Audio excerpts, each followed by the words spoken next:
wisecracking humorist. But most of all, what's Jimmy V remembered for? The courageous way that he battled cancer. In fact, just a few weeks before he died, he was honored on national television, and he made these remarks that have now become famous to a vast audience. And it showed his heart that he did not have a spirit of fear, but a spirit of power and of love and of a sound mind. This is what he said. He said, "Today I fight a different battle. You see, I have trouble walking, and I have trouble standing for a long period of time. Cancer has taken away a lot of my physical abilities. Cancer is attacking and destroying my body. But what cancer cannot touch is my what? My mind, my heart, and my soul." He goes on to say this, "I have faith in God and hope that things might get better for me. But even if they don't, I promise you this, I will never what?" That's courage. I will never what? That's courage. "And if cancer gets me, then I'll just try my best to go to heaven and be the best coach they've ever seen up there." Listen, power comes when you say, "I'm going to do my part, but I trust God for his part.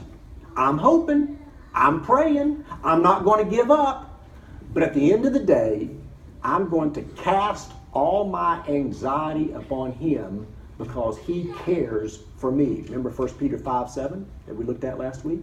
I'm going to cast all my anxiety upon him because he cares for me. You know, whenever you and I face situations that are out of control, I find that most of us have one of two reactions. Number one, we try even harder to control it. Have you seen that? Have you seen people who just panic when fearful things happen and things get out of control? They become a control freak. And everybody around them sees it, but they don't see it. They try to micromanage even more. And then some people do the exact opposite. They just give up. They throw a pity party and they invite themselves to it. Right? Both of these reactions to fear and stress don't work.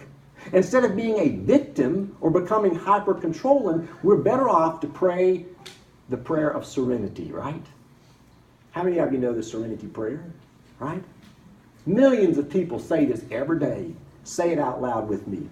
"God, grant me the serenity to accept the things I cannot change, courage to change the things I can, and wisdom to know the difference."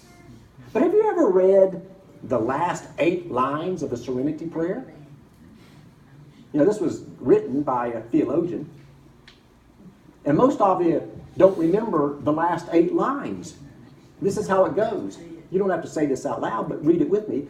"Living one day at a time, enjoying one moment at a time, accepting hardship as a pathway to peace, taking, as Jesus did, this sinful world as it is, not as I would have it, trusting that you will make all things right if I surrender to your will, so that I may be reasonably happy in this life and supremely happy with you forever in the next." Isn't that beautiful? I think we forgot the best 8 lines, don't you? This is what it means to remember that you're not in control and to let go and to let God.